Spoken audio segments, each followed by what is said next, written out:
Okay, so good morning.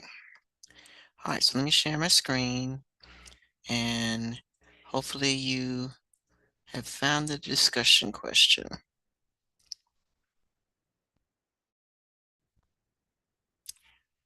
All right, Friday question of the day. So you have a crime scene and it contains muddy shoe prints and a strand of hair and a partial fingerprint. If you could analyze one piece of evidence first, which one would you choose and why? And your why should explain to investigators um, basically why you made that choice. You don't see it. Okay, hold on. Did you refresh your page? You did. You found it? Okay, good. All right. So it should be on your to-do list.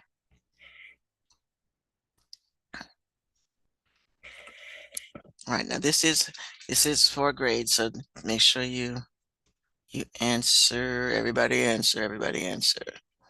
You don't have to look at anybody. It does allow you to like somebody else's response, but you don't have to.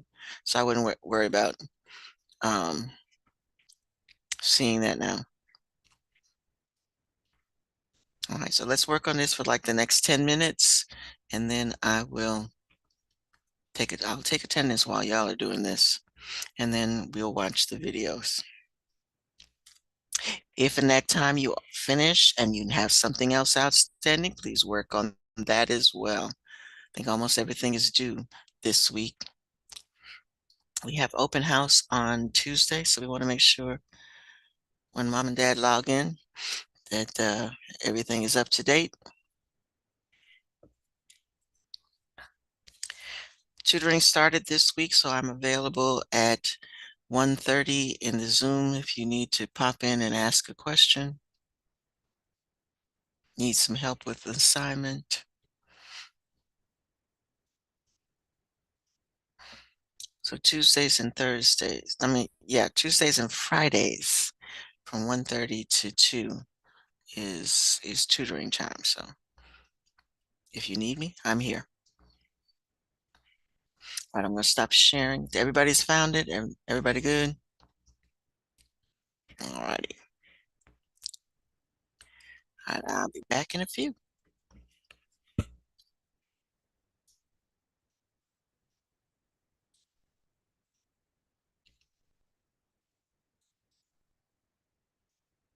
Oh,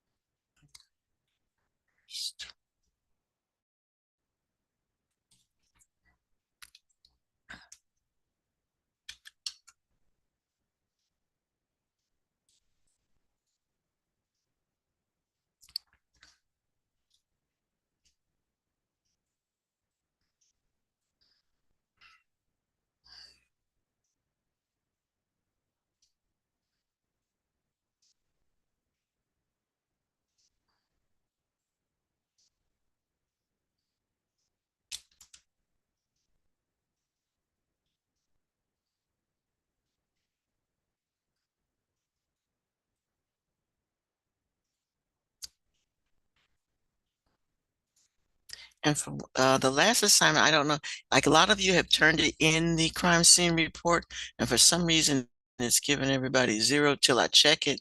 Don't worry about it. You're good. I'm noticing that even though this submission is there, it also gave you 0.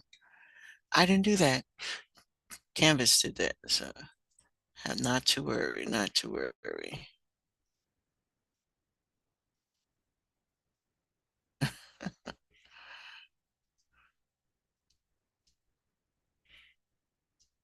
All right, here's another person.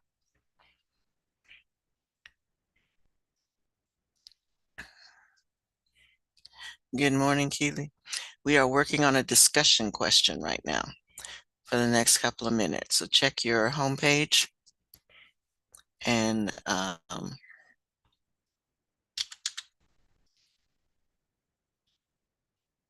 look at the discussion question for the next few minutes.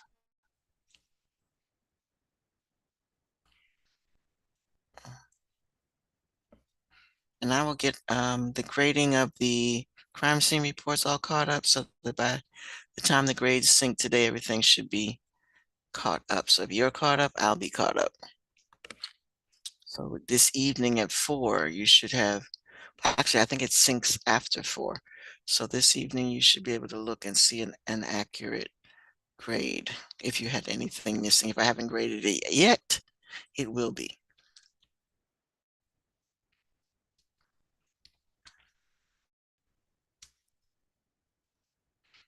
All right.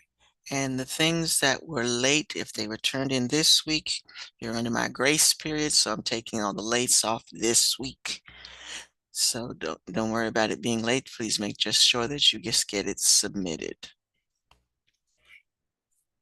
Next week, I'm promising to take lates off, but as this week, since we're still in the beginning stages and a lot of folks have just been added to the class, I will take the lates off for everybody. So have no fear. All right, let me also see if I can get this put in.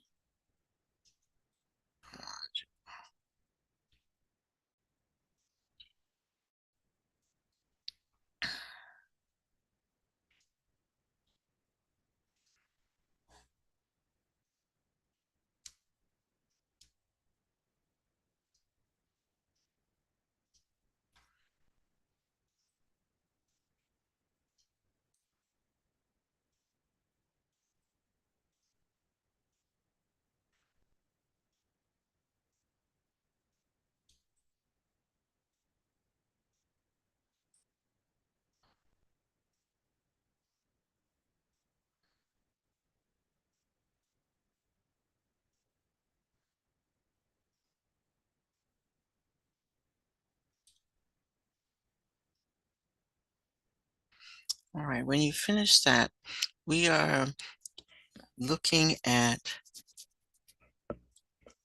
uh, in the module crime scene and put this above that crime scene. So you should be able to go from, I just put this assignment in the module and you should be able to go from that assignment to recording the crime scene.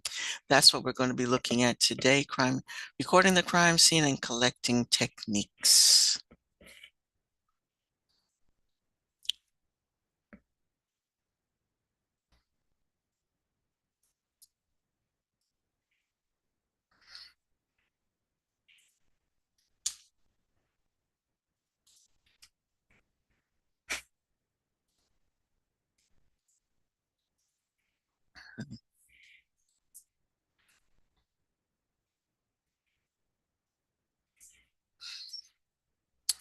Okay.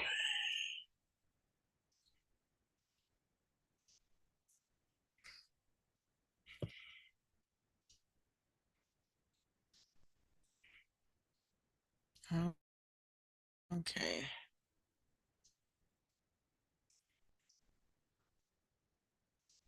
Well, we're still missing half the class. Let me see what they're saying in.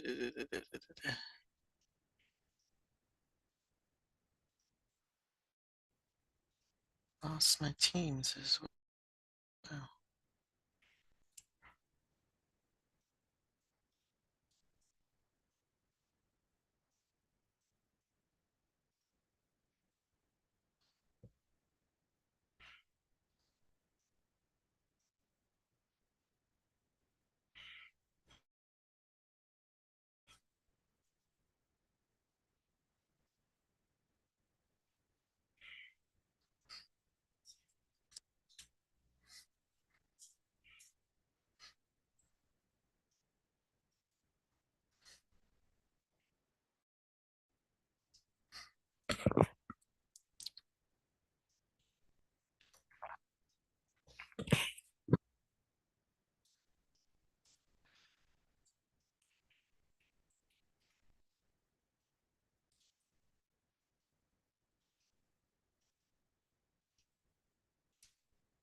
Why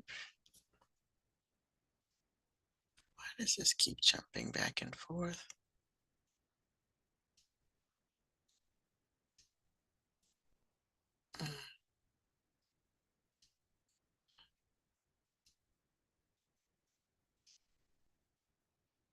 Mm. Okay, they have acknowledged it.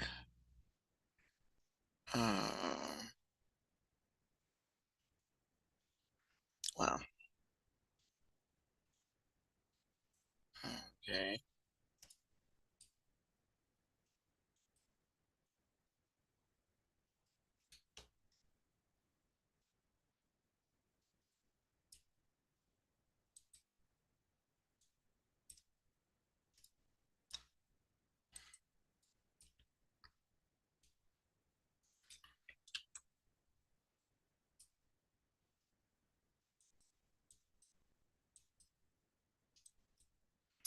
Okay.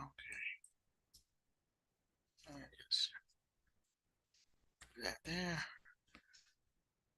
Okay, so we are not taking attendance today. Okay.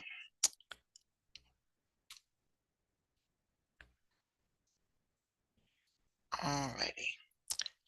So it's a good thing I put this lesson in the discussion because yes, it is acknowledged that there's some issues. All right. Let me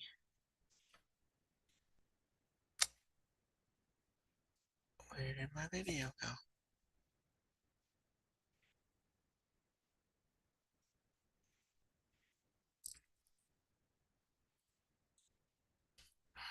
Everything keeps disappearing.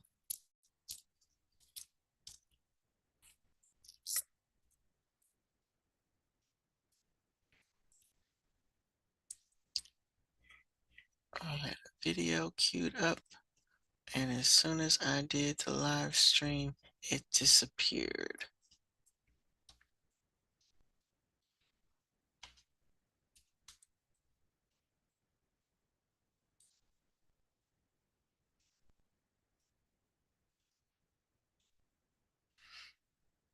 Hmm.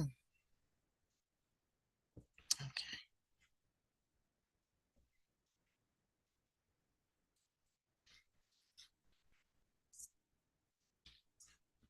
Let me see this first. I think I saved it.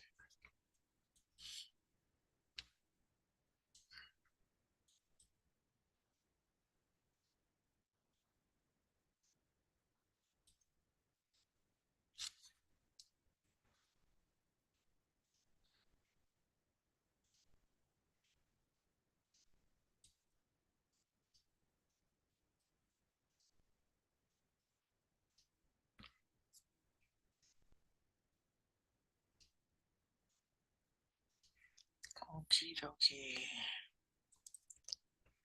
All right, hopefully everybody's had a chance to answer the question. We're going to take a look at that later. Got one more admit.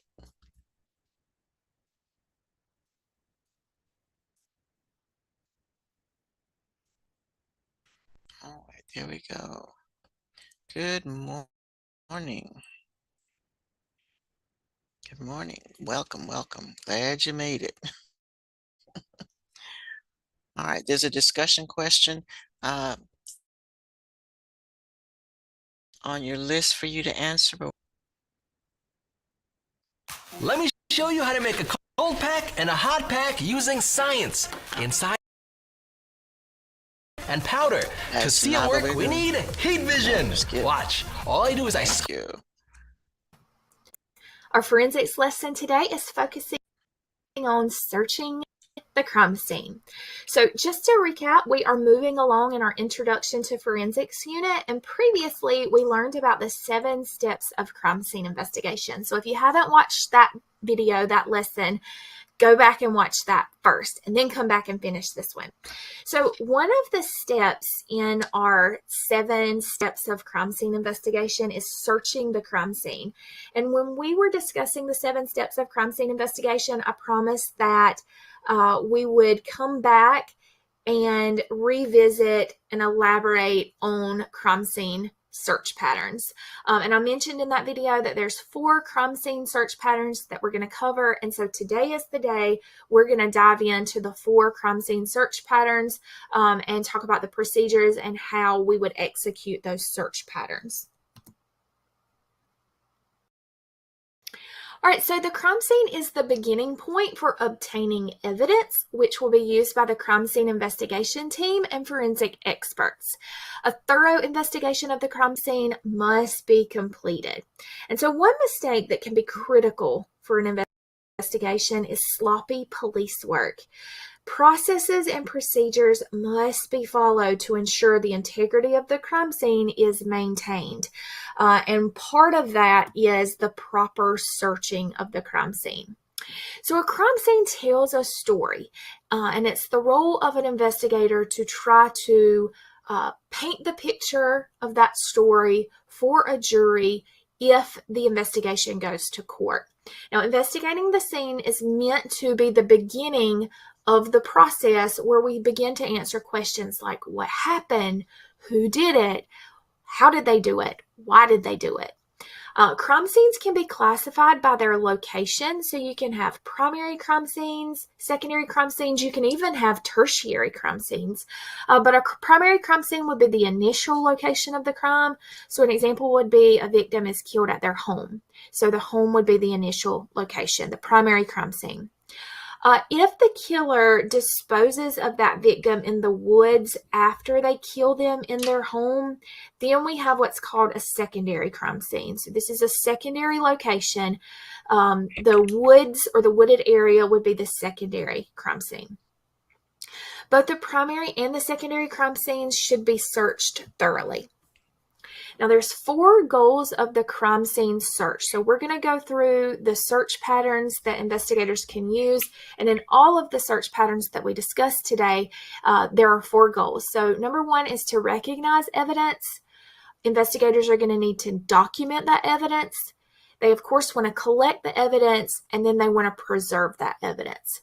So following proper protocols and procedures at crime scenes includes legally obtaining access to the scene. And the 4th Amendment requires that to enter a place to search and seize evidence, authorities have to have what's called a warrant.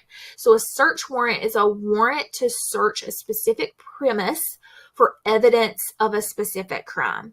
Now, who is going to provide this search warrant? Who's going to give investigators permission to go into a place that they believe to be a crime scene? Well, the person that does this is the judge, or in some cases, the magistrate. So the investigator will submit what's called a signed affidavit to the judge or the magistrate. The judge and magistrate looks over this affidavit and determines whether or not they believe, if they have probable cause to believe that such evidence exists based on the information that's provided to them by the investigator or police. And so they will issue a search warrant, and at that time, crime scene investigators can enter the scene. There's also other circumstances that provide permission, legal permission for investigators to enter a crime scene. Here in the state of Georgia, investigators can enter a crime scene and search a crime scene if they have permission from the homeowner. Like if it's a homeowner or business owner, they can have permission that way. So experienced crime scene investigators understand that there's no single way to search a crime scene.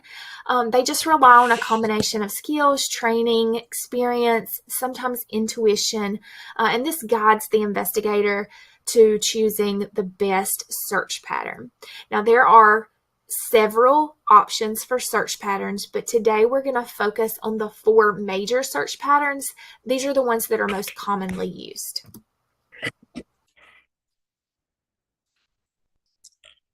They don't normally have commercials. In life,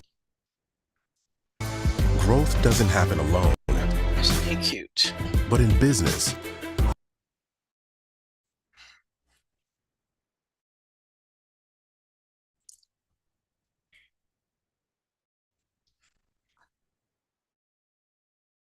Everybody's got to pay the bill. All right, so in the line or strip method, this is where investigators are going to divide the the search area, the crime scene, into parallel strips or lanes where one searcher is a All right, I wanted to pause it there because we do have these in Canvas, so pay attention, but the search patterns are in Canvas, so we'll look at that when she's done. assigned a lane, and they walk very slowly down on a straight line through the middle of the lane, and they're just visually covering the full width of their lane. So this is great in relatively large areas like open areas or outdoor areas. This method is one that is really good because it's easy to employ. The spiral method of crime scene searches requires investigators to view the scene as a circle. So the spiral search can begin at a specific point and spiral outward, or it can start on a perimeter and spiral inward. And the width of the spirals just depend on the circumstances, but should be narrow enough to ensure complete visual coverage. Remember, the goal in all four of these search patterns is to find evidence. And so when you have a designated search pattern, it just helps investigators get laser focused on what they're looking for, which of course is evidence. All right, the grid method is a modified version of the line or the strip search method.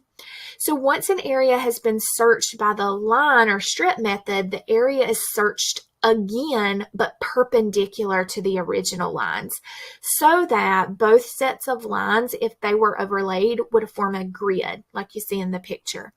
Now, while this is more time consuming than the line search, it is more comprehensive, and it has the additional benefit of each section being searched more than once and by more than one person.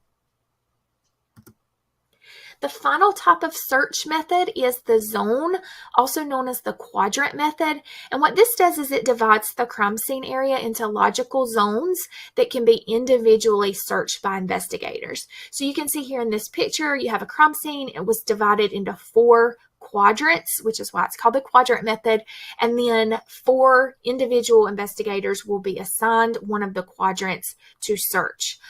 Indoor crime scenes are good places to employ the zone method. All right, now remember, during the search, investigators are likely to find evidence that they didn't see in a previous step. So remember, we're talking about the 7 steps of crime scene investigation. And in step 3, investigators have already scanned the crime scene. They may have found evidence in this initial scanning of the crime scene. They may have marked that evidence. And now what they're doing in searching the scene is they're declaring a search pattern and they are executing the search pattern. And it is likely that they find more evidence. If they do, that evidence must be marked with an evidence marker. So you can see the evidence marker in the picture here. Photographers have to go back and photograph that evidence, and sketchers also have to add that evidence to their crime scene sketches. Everything has to work together. That's part of maintaining the integrity of the crime scene. All right, that ends our searching the crime scene lesson, and I'll see you in the next lesson. Okay. Oops. All right, so let's look at free and gentle. It's free of dyes and perfumes. It's gentle and effective. Stop. Okay. Back over here. All right, so that was saved in your class list.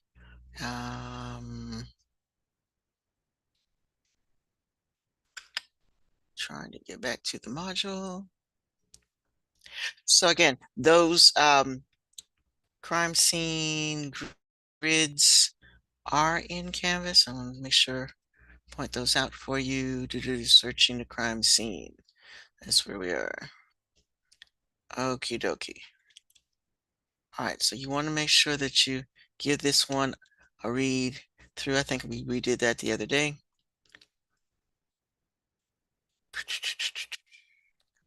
My computer's slow today. The weather has really been messing with everybody. And again, folks, they're not doing second period attendance because they know a lot of people are having internet issues, but they are doing fourth period attendance. So make sure that you are there. Actually, where is it? Sketching.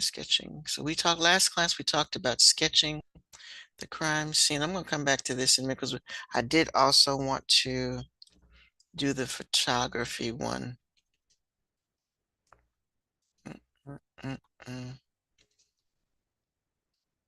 Trying to get to there we go. All right, so it's under the heading of evidence collecting techniques. All right, so this is where you have the patterns that she discussed.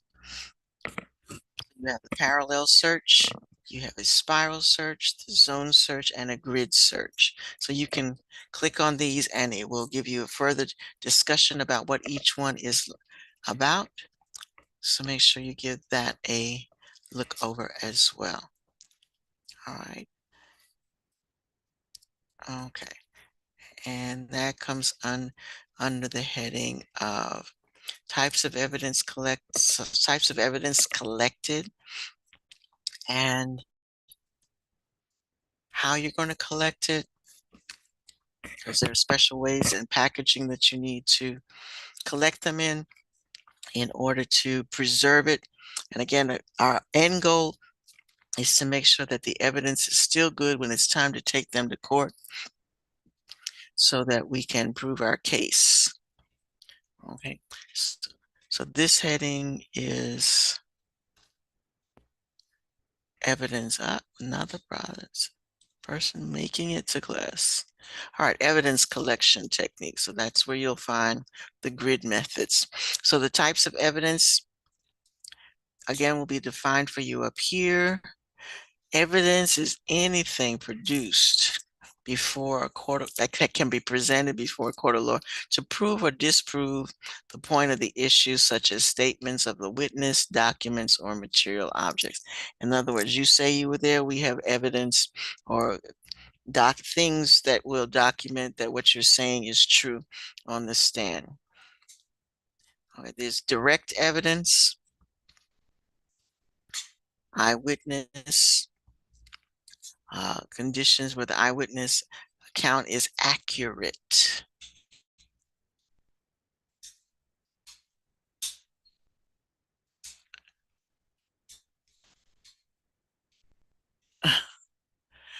You're fine. Today is one of those days where a lot of people, about half the class is still missing. So we're good today. It's being recorded. You missed the Friday question. It's a discussion question, so you need to look for that. Alrighty. So again, go through each of these, the different types of evidence: direct evidence, physical evidence, indirect evidence, and other examples. I'm not going to read those to you. I want you to take the time to read that for yourself. All right, I did want to do one more video on photography. And let me see if I can back this up a little bit.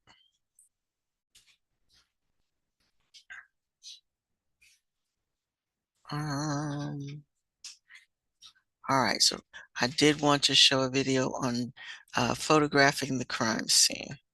So in Canvas, there's some information here. And we already looked at sketching yesterday. And there's also videography. So you can videotape the crime scene as well as just photograph it. All right, I believe I put it in here so I don't have to go searching for it again.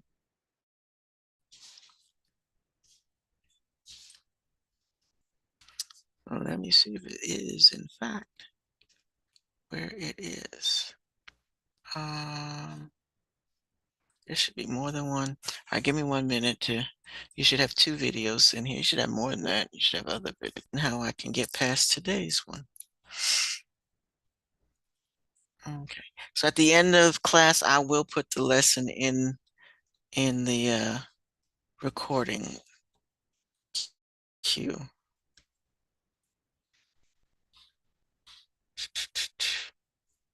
It has been trying to get everything synced up with with YouTube has been interesting. There it is. So it is in there. So you should have 1, 2, 3, 4, 5 videos in the class playlist at the moment. Where'd you go?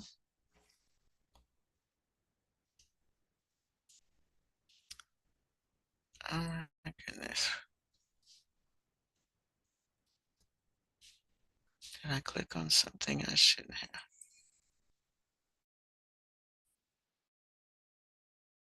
There we go.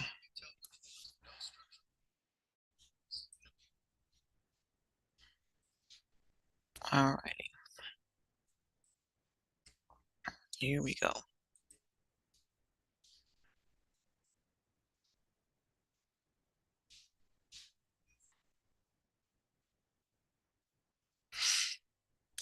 Okay.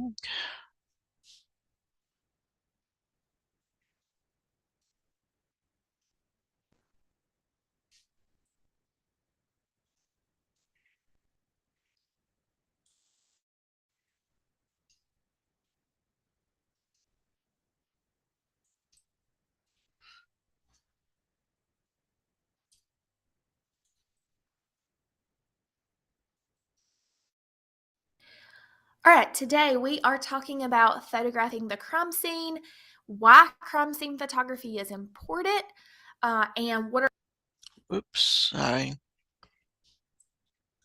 are the processes and procedures that crime scene investigators use to appropriately photograph the crime scene. So investigators have to work against the clock, especially if they have an outdoor crime scene, right? Because they're working against factors like location or weather or time of day. And so they have to work the crime scene relatively quickly and efficiently. And part of that is crime scene photography. So, number one, evidence has to be preserved best way possible until it can be photographed. Now, that's not always the case, and we're going to talk about some examples of when that wouldn't be the case in a future slide. But number one priority is that evidence is maintained or preserved best way possible. Now, photographs are super important for different reasons, but number one, they provide documentation or reference. And they're oftentimes required if a case goes to trial.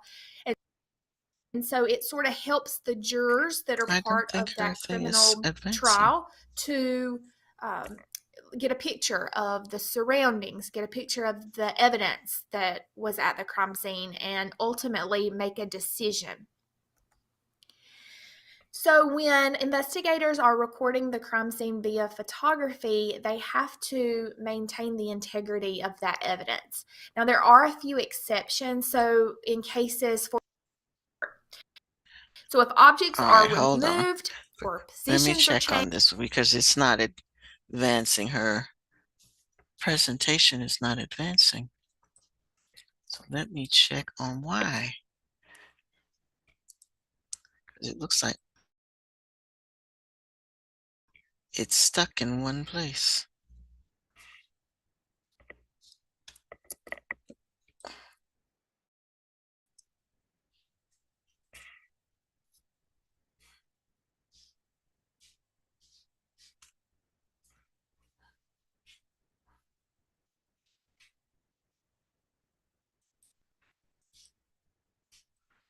For some reason, she's talking, but it's not advancing.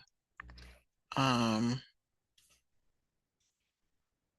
video is not advancing to past the initial slide, and I'm looking at it all the way down. And oblique lighting is especially used for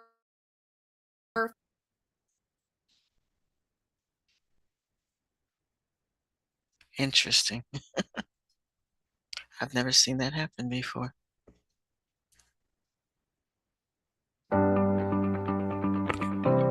Click here to finish downloading.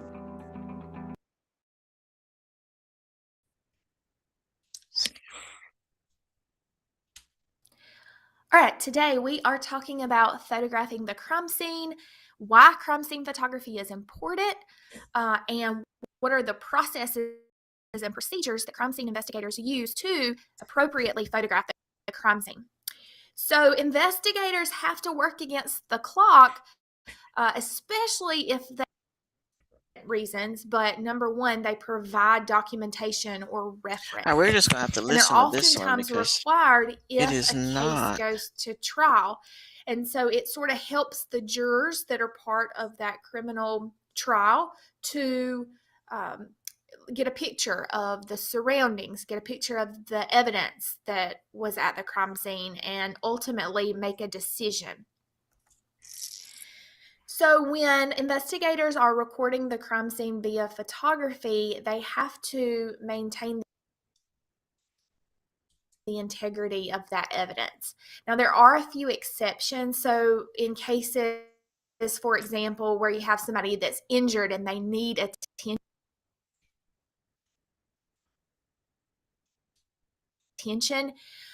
your first responders, their number one, give attention to anybody that's hurt or injured or needs help. And also, sometimes accidents happen. So investigators might, as they're walking through a crime scene, they might accidentally step in blood and then leave their own footprints at the crime scene.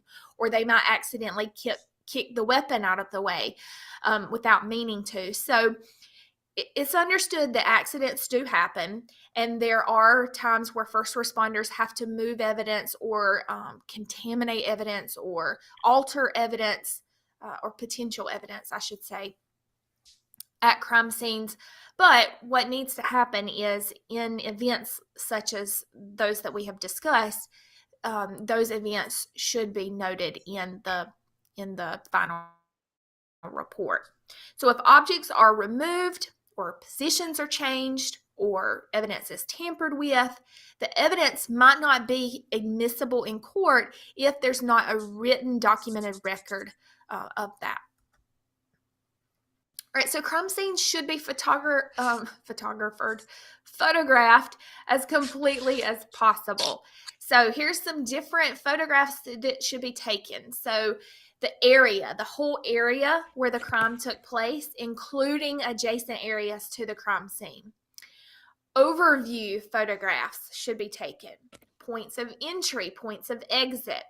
If there is a body, that obviously needs to be photographed. Anything that's considered evidence or could potentially be evidence needs to also be photographed. And then there are specific procedures for taking those photographs. So proper technique as of right now for photographing evidence is an item of scale should be placed in the photograph. What do we mean by item of scale? That's just something that is a size reference, some sort of object that's in the picture that gives the viewer of the picture an idea of the approximate size of what's being photographed. Sometimes those scale images or scale objects could be a ruler, sometimes a quarter, pens and pencils have been used, but just some sort of scale item needs to be in the picture to give an idea to the viewer of the picture the approximate size of the evidence that's being photographed. Now, each piece of evidence needs to be photographed at 3 different angles, and then also those angles should be photographed separately at 3 different distances. So you're talking about minimum 9 photographs for a piece of evidence. So evidence should be photographed close up and then mid-range, and then some long shots should be captured as well. So as evidence, and probably shouldn't say just physical evidence because biological evidence could be discovered as well. As it's discovered, a photograph needs to be taken. Now, I put that in the lesson because one of the things we have talked about is sometimes evidence is discovered after the crime scene is initially worked. So if new evidence is discovered, it needs to be captured via photograph. And she talked about that Now, last a lot one. of times evidence is difficult to see. It's difficult to photograph when it can't be seen. And so a process known as oblique lighting is used to help investigators make evidence visible for photography. And oblique lighting uses a light source positioned at a low angle so that it casts a shadow on the evidence and then will show up in photography. So let me show you a picture. Is especially real quick. Let me just say, I'm going to try to get a copy of her PowerPoint, but do listen because she is explaining what all of the things that you have in your. She's almost done. Oblique lighting is especially used for photographing impressions or tool marks, certain types of fingerprints, and then I probably should have added here footprints as well, because if you'll look at this picture, you can see that the light source is positioned at a very low angle. It's casting that shadow on this dusty footwear impression, and it's allowing us to see that, whereas without the oblique lighting, we may not be able to see that footprint. You can see here also the example on the left. We can't even see that there are footprints All right, there. I'm going to go ahead and stop it there because she's almost done. So I will try to, as for notes purposes, try to get a copy of what she was for our purposes.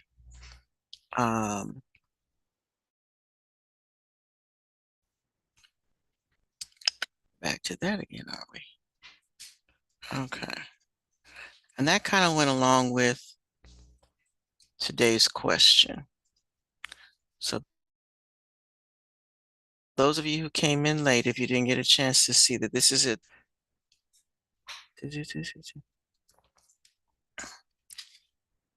And I'm going to close that out. Close this one out.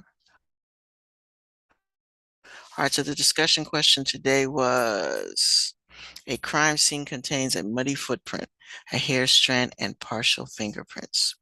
All right, we've just been discussing photography and all that sort of thing, evidence at a crime scene. So this is the evidence that was found at the crime scene.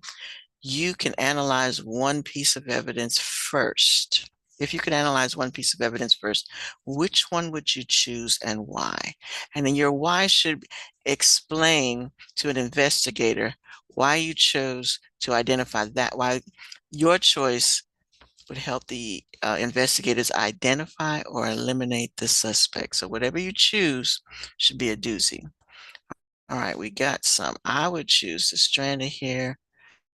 You tested for DNA as well as okay. So yeah, so something that you could test for DNA would definitely match you to one suspect and not another. Fingerprints contains patterns that use to identify a person. Excellent choice. And there, by the way, there's no wrong answer for this. So you just have to, whatever you pick, you just have to defend it.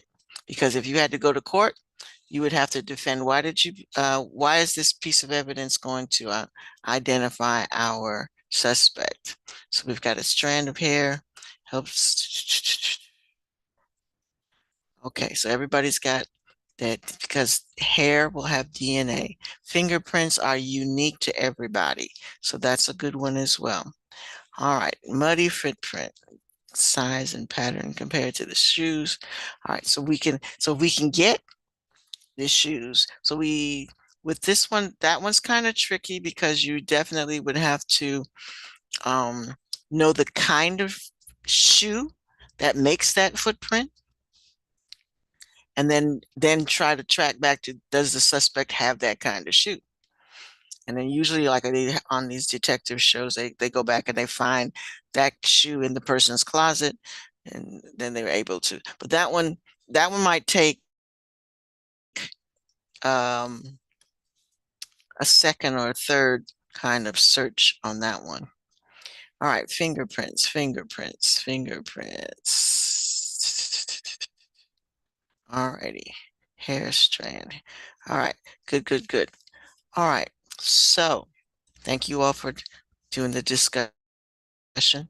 I'm gonna leave it there for, so if you haven't answered it, please go back and answer. I know some of you came in late, so take a minute to answer that. All righty. And like I said, I'm sorry that the pictures were not showing up. I don't know what happened there. Today is one of those days. If it can go wrong, it will go wrong. So, but I'm promised to get you some pictures to go in here. But you mentioned that you want to take lots of pictures, almost 9 pictures of at different angles of the item that you're photographing. Here again, I always point out if you like taking pictures, this is a job that you might enjoy. Taking pictures allows you to take your expertise into a career that pays well. You want to, she said, moving things next to scale. Sometimes in a picture, you can't really judge how big or small something is. So you compare it to something that everybody knows. So if it's really small, you have a dime, a penny, a pin, a pen, something that you're familiar with, and you can kind of gauge how big or small that piece of evidence is.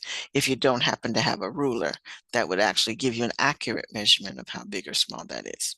But you're going to take a picture of the evidence in reference to something else. As always, you want to identify it, number it, or give it a letter. And then you want to, yesterday we talked about sketching, the different ways to sketch the crime scene. And there are different types of sketches. So that's in the video. It's not listed here, but there's rough sketch, finished sketch, or scale sketch, where they put it on a graph paper so that you can give measurements to the boxes. You have to measure and put measurements on your graph so that the boxes represent inches or feet. So you have to have a key that tells you what everything means. And videotaping. Videotaping is probably the most accurate because you can get live view of the scene as opposed to still photographs. Okay. All right. Take a moment to work on this. Finish up anything you haven't finished, and I think we're good to go today. Like I said, they didn't do attendance for second period, but they will do attendance fourth period. So, because they know a lot of people had internet issues. So keep that in mind. All right. And I'm going to let you go. Okay. I'm going to let you have some time between now and IT. It was almost done, but just a few minutes early. Okay. Any questions for me? You have no questions for me? You're good to go. Have a great weekend. But do this practice. Mine just froze. Lovely internet day.